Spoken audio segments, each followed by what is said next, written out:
Welcome back to Movies Explained, where we break down all of your favorite movies.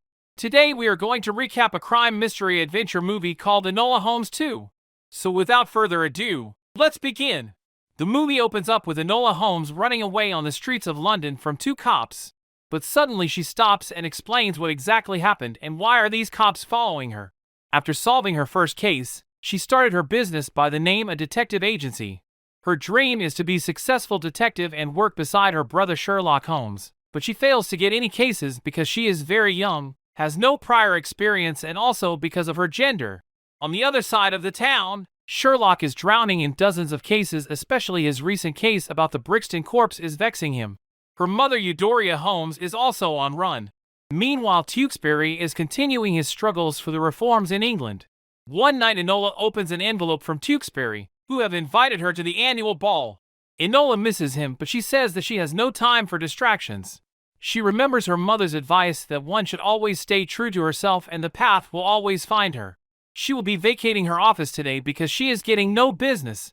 As she is packing her stuff, a little girl, Bessie, comes into her office looking for Enola to help her in finding her lost sister Sarah Chapman, who disappeared a week ago. Enola goes with Bessie to visit her home and to find some clues from there. Bessie tells Enola that Sarah has green eyes and red hair. They were found, sister, says Sarah's best friend May while entering the room. Upon knowing that Enola is a detective, Mae seems wary. Enola finds makeup on Sarah's desk and asks Bessie, does Sarah have suitor? Bessie says no, but many have taken interest in her. Enola notices two similar plant pots on her desk, one of which was dead. Bessie tells her that she had no interest in gardening. Enola further finds a chit in the dustbin. The date March 12th is written on it.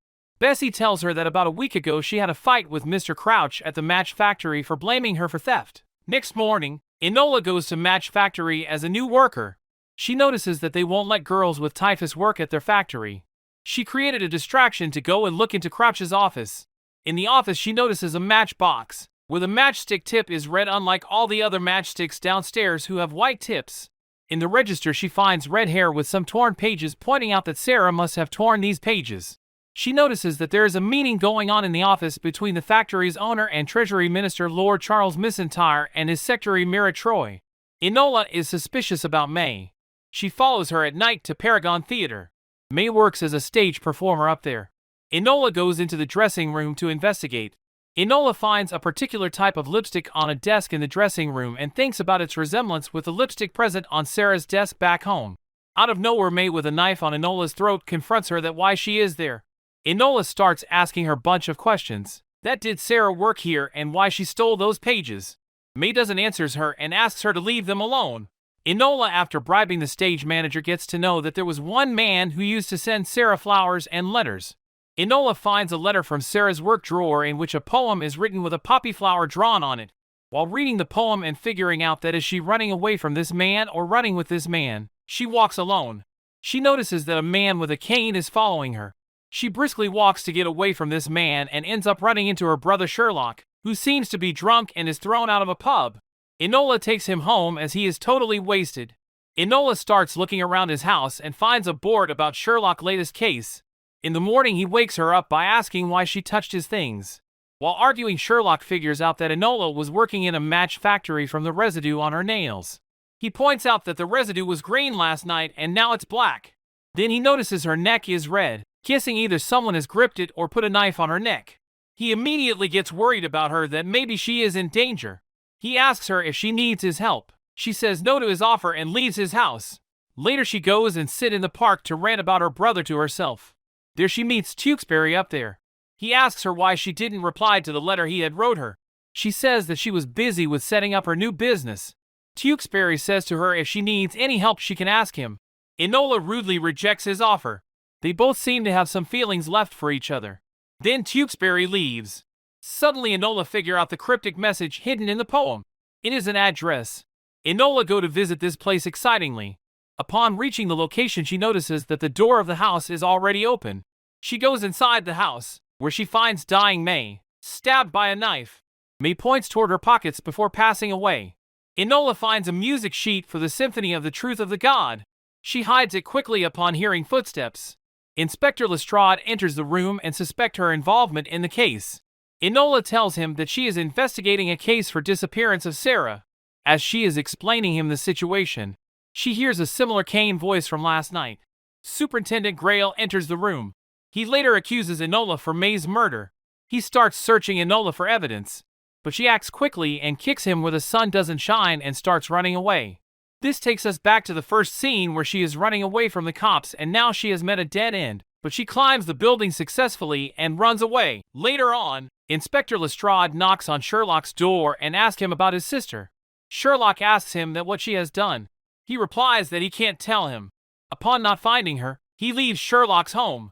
While Sherlock goes back into his room where Enola is hiding, he asks Enola that what is going on. Enola says to him that she will tell him in one condition. If he tells her about his current case, Sherlock tells her that it's a case that revolves around bribery and corruption done by government officials. He tells her the problem which is vexing him in this case, that he is unable to find the source of these illegal activities. He says to Enola, "It's her turn now." She tells him the details and her finding until now of Sarah Chapman case. She mentioned Grail in her discussion and Sherlock tells her that they have a history. She tells him about the murder scene, and she is not involved in it. Sherlock tells Enola to stay at home while he will look into the matter. Enola argues that Sarah is her responsibility.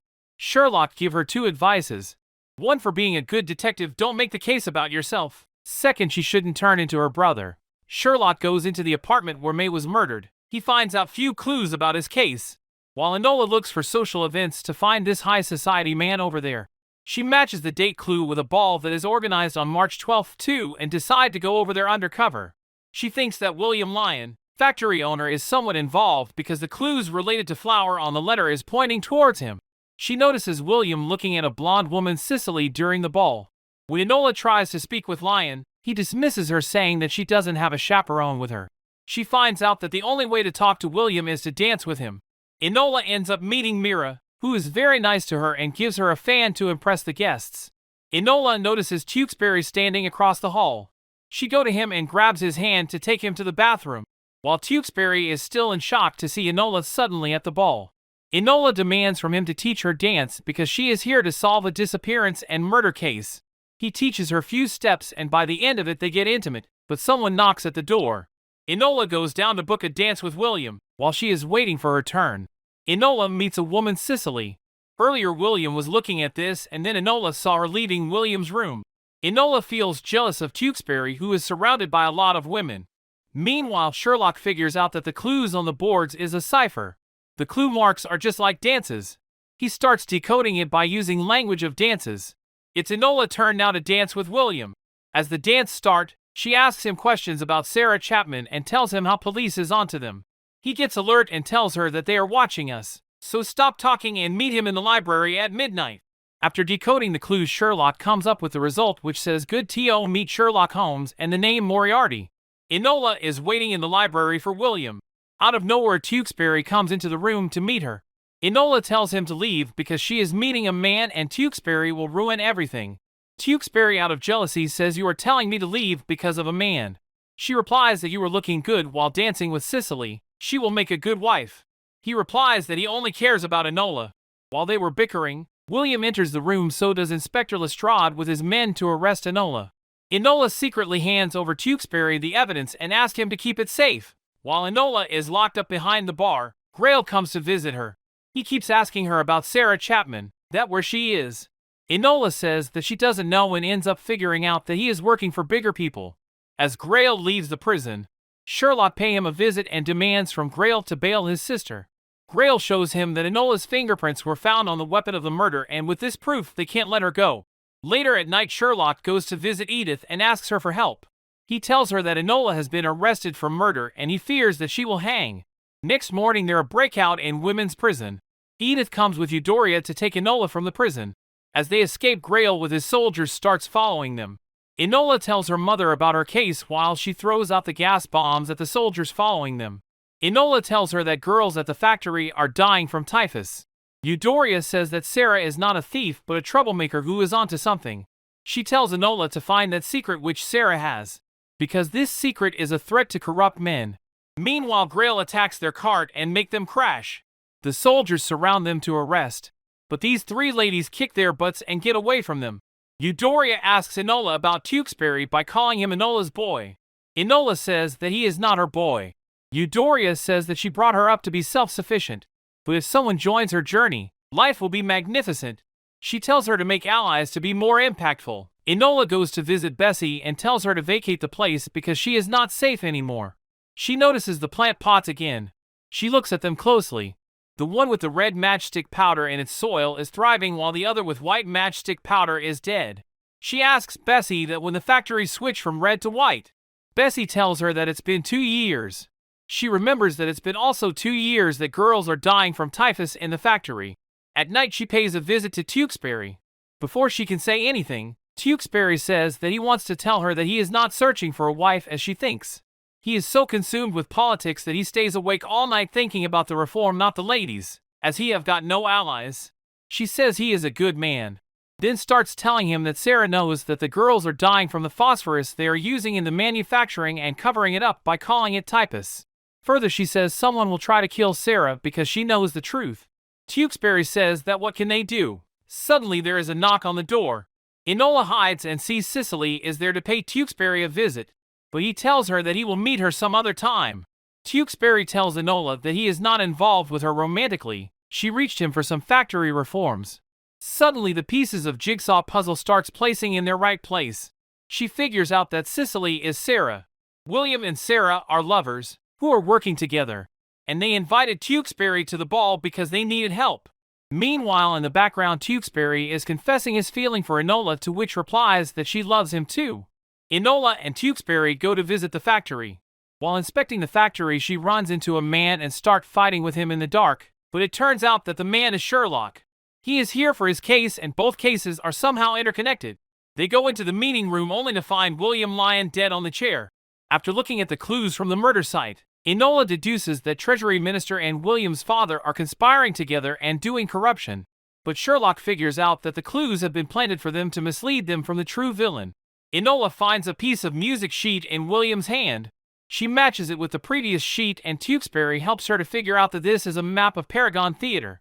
They all leave for the theater. On the way, Tewkesbury asks Enola to teach him how to fight in the carriage because he has never fought before. Enola teaches him one lesson and then they kiss each other. Upon reaching the theater, they see Sarah, who is already present there with all the proofs. Tewkesbury promises Sarah that he will share the truth with the world. Sarah says thank you and tells them that she should leave now to meet William, as he was supposed to meet her 6 hours ago. Sherlock breaks the news of William's death to her and she goes into a shock. Grail comes into the room while holding a knife at Bessie's neck. He demands to hand him over all the proofs they have, and he will let Bessie go. As Enola moves forward to hand over the proofs to Grail, Bessie bites his hand and then a fight starts between all of them. Sherlock and Tewkesbury fight Grail's goons. While Grail chases Enola, Grail shoots Sherlock's arm from a distance and he falls down. Grail and his goons are apparently winning the fight. Grail bends to grab the proof in which there are names of girls who are victim. Bessie comes out of nowhere, grabs the papers, gives it to Enola and runs away. In the end, Team Enola wins this fight. As they were celebrating their win, Treasury Minister along with Mira Troy enters the room.